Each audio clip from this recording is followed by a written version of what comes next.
Bonjour à tous, heureux de vous retrouver. Je m'appelle Patrick. Comme promis, aujourd'hui, nous continuons notre série sur le mindset et nous mettons l'accent sur les facteurs qui influencent celui-ci. Qui nous influence vraiment?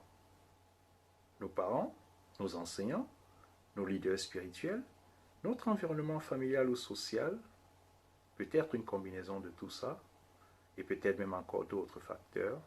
Vous êtes confortable et prêt à en parler? Stay tuned.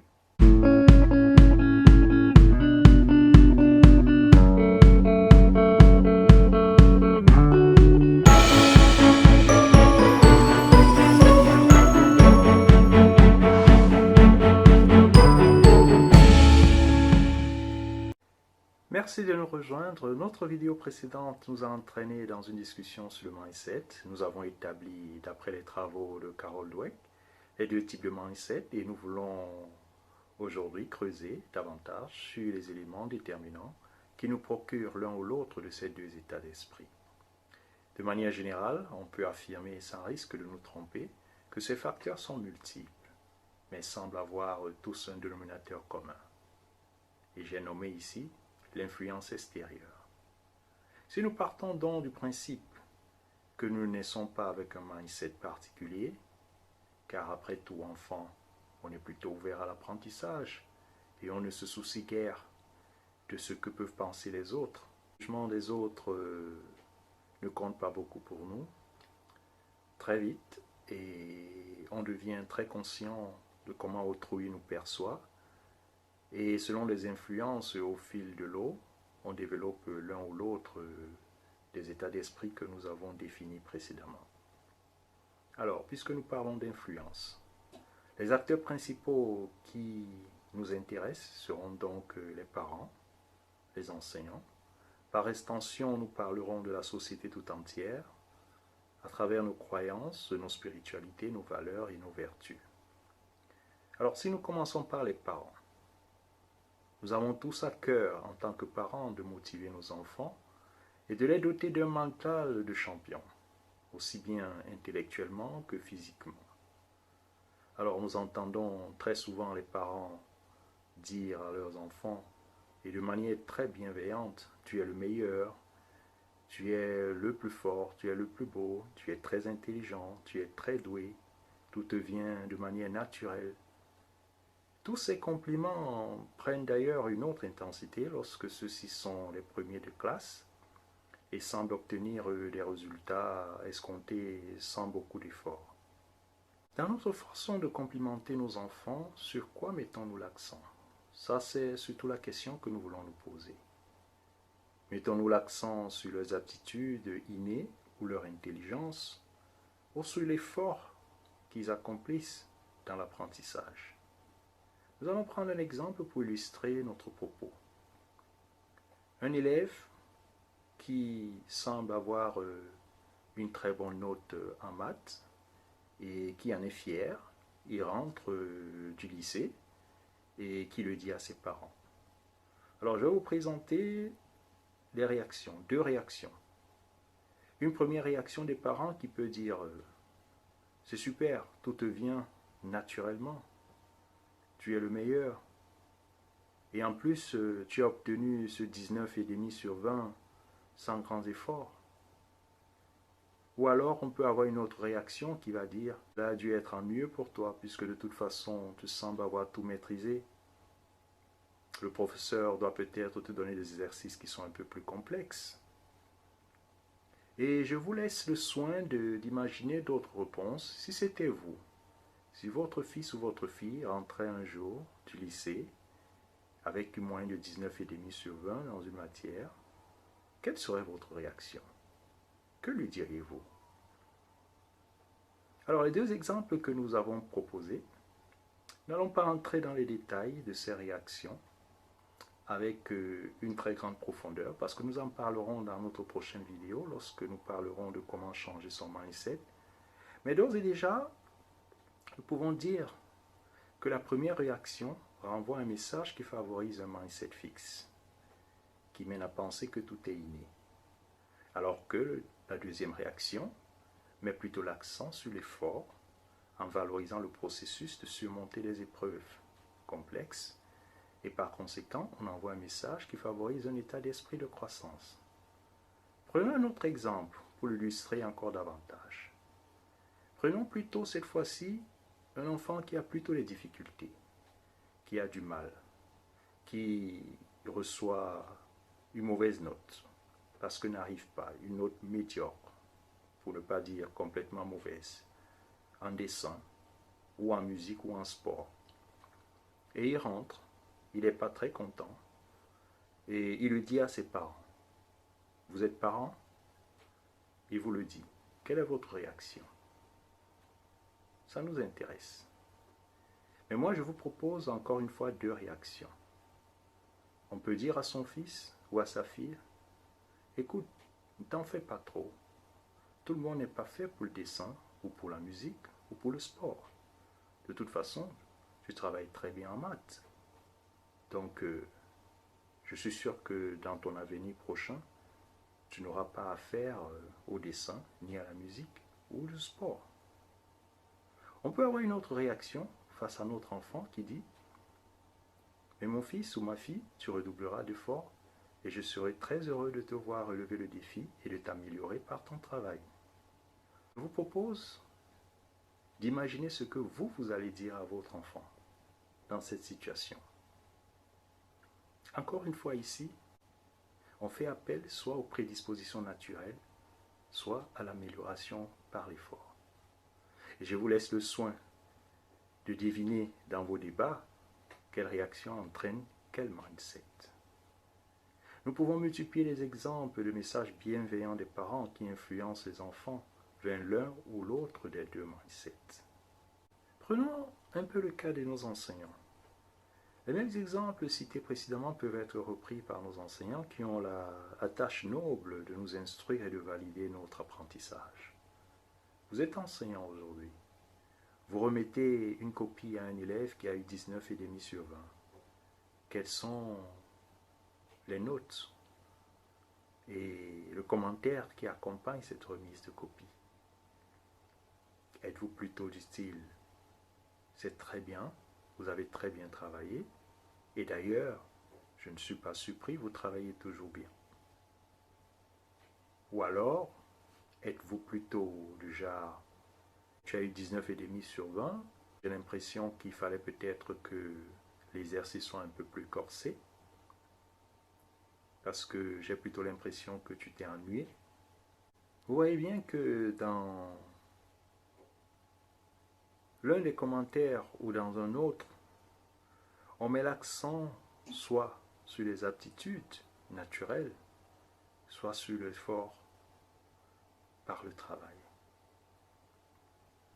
Et déjà, pendant que nous sommes en train de penser, je me demande si vous aussi, comme moi, vous n'avez pas en tête des enseignants qui, dès le premier jour de classe, après un test préalable, classent tout d'un coup ces élèves en groupe, en identifiant clairement ceux qui vont être les plus brillants et ceux qui vont plutôt être à la traîne.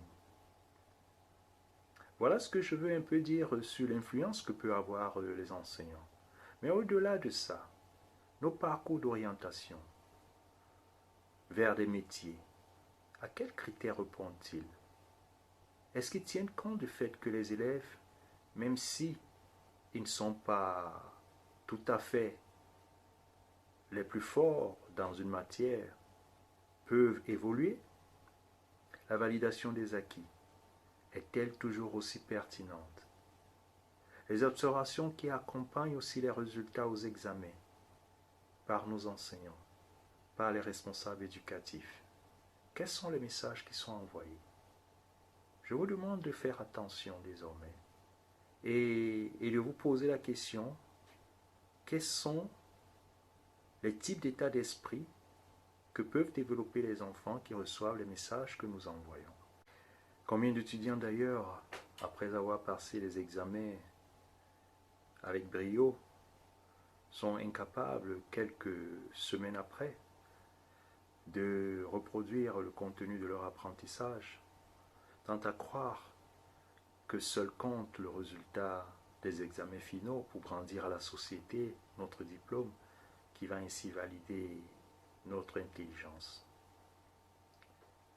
Notre société aussi n'est pas en reste.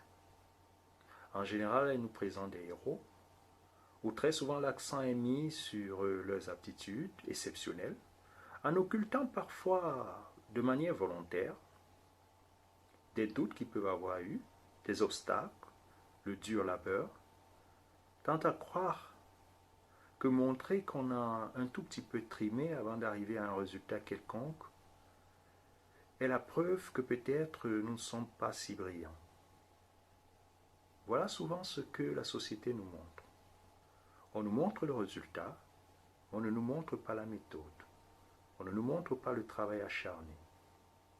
Et finalement, tout le monde a tendance à se dire, si moi je dois travailler dur, peut-être que parce que je ne suis pas doué. Nos croyances, qui d'une manière arbitraire, parfois assignent les uns à certaines fonctions et les autres à d'autres, contribuent à développer quel état d'esprit à votre avis? Alors, prenons aussi le cas de nos spiritualités et de nos religions. Comment nous interprétons la notion de don de Dieu? N'avons-nous pas tendance à nous dire, si j'y arrive, alors j'ai reçu la grâce. Sinon, ce n'est pas bien grave, car mon Sauveur et Seigneur en a décidé ainsi. Et qui suis-je pour questionner ses choix? Autre assertion, acceptons-nous tel que le Créateur nous a fait. Que peut bien signifier cette phrase?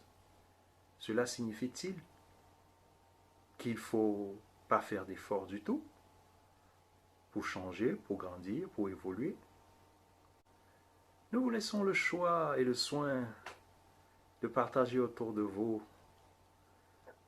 d'autres aspects de vos spiritualités qui, selon vous, peuvent entraîner un mindset fixe ou un mindset de croissance. Il convient tout de même de préciser ici quelques points.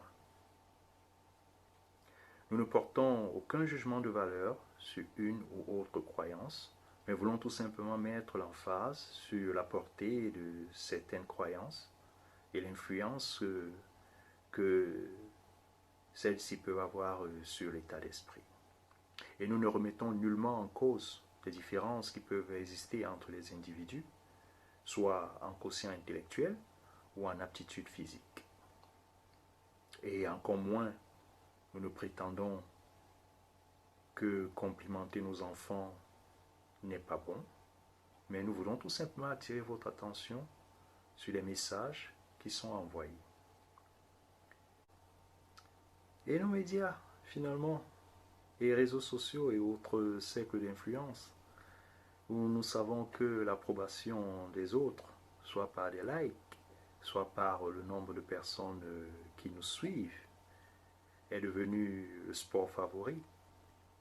Quel impact ceci a-t-il dans notre état d'esprit? Nos médias qui nous envoient à chaque fois des images de réussite exceptionnelle en occultant bien entendu toutes les parties sombres. D'autres facteurs non ici évoqués peuvent avoir leur influence, mais l'idée est de comprendre ceci. Quel est le message subliminal que nous renvoyons? Déjà, dans le mindset fixe, le message ici est celui qui met en avant notre intelligence ou autre talent inné. En d'autres termes, le message qui met en avant nos points forts. Il en résulte que nous rentrons dans une spirale de besoin de reconnaissance. Et nous allons laisser de côté tout ce qui ne nous valorise pas et représente un obstacle à surmonter. Alors que, pour le mindset de croissance, le message ici est de trouver dans l'effort le plaisir de devenir meilleur. La grande question reste donc, peut-on changer son état d'esprit? Si oui, comment?